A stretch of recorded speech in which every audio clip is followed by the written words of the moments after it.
सतीश भोसले उर्फ खोक्याकडे असलेला पैसा धसांचा आहे की त्याचा स्वतःचा आहे, असा सवाल सामाजिक कार्यकर्त्या अंजली दमानिया यांनी विचारलाय।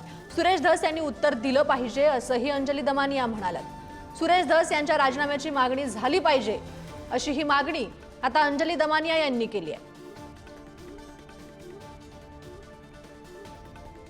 मॅडम, सतीश भोसले हे प्रकरण आपण पाहिलं तर जी मारहाण झाली त्याच्यानंतर पुढे आलं, परंतु एवढे जास्त पैसे, एवढा पैशाचा शो ऑफ आणि त्यानंतर असं केलेलं कृत्य काय वाटतं नक्की काय आहे याच्या मागे? कारण अनेक जण आहेत त्याच्यामध्ये प्रतिक्रिया आपण दिलेल्या आहेत की त्याच्यावरती कारवाई झाली पाहिजे। जे दिसतंय की अशा पत्र्याच्या घरात राहणाऱ्या माणसाकडे इतका अफाट पैसा आला कुठून? तो गाडीत बसतोय, बंडलच्या बंडल अशी बॉनेटवर फेकतोय काय? दुसऱ्या एका व्हिडिओमध्ये 2 मित्र बसलेत, ते असे पैसे उडवतायत काय? तिसऱ्या व्हिडिओमध्ये हा घरी बसलाय आणि बंडल अशी टेबलावर टाकतोय काय? मग मला आता सुरेश धसांना विचारायचंय की हा व्यक्ती आहे कोण? तुमचा कार्यकर्ता आहे का? मग त्याच्याकडे इतका अफाट पैसा तो त्याचा आहे का तुमचा आहे, का तुमचा अर्धा अर्धा आहे? या सगळ्या गोष्टीचं आता एक्सप्लेनेशन सुरेश धसांनी द्यायला हवं। कारण तुम्ही जेव्हा कोणाविरुद्ध बोलता तेव्हा तुमच्यात ती ताकद असली पाहिजे की तुमच्यावर प्रश्न जर कोणी विचारले त्याचं उत्तर तुमच्याकडे पाहिजे।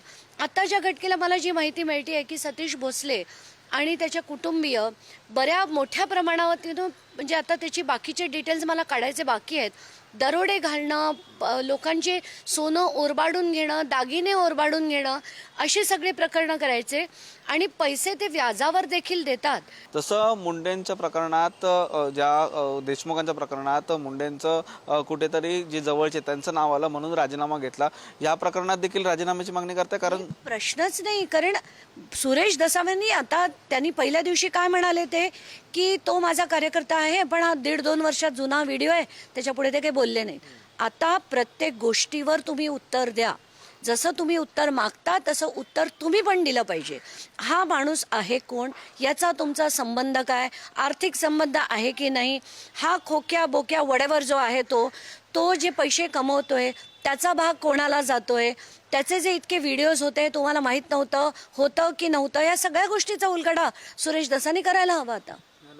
हे जे पैसे दिसतात काय वाटतं हे सुरेश धसांचेच पैसे असू शकतात? कारण अनेक प्रकरणांमध्ये अनेक कामं जर झाली किंवा मग अनेक व्हिडिओमध्ये हा सर्व भाजपच्या नेत्यांसोबत जवळचा असल्याचं देखील त्या ठिकाणी पूर्ण चित्रांमध्ये आणि व्हिडिओमध्ये दिसतं। नाही, आता हा पैसा कोणाचा आहे हे त्याचं त्याला माहिती आणि सुरेश धसांना माहिती, पण आताच्या घटनेला जेवढा पैसा आहे आणि तो जर पत्र्याच्या घरात राहत असेल तर हा पैसा त्याचा नक्कीच नाहीये। आणि हे सगळं आता म्हणून मी म्हणते की सुरेश धसांना आता उत्तर देण्याची गरज आहे।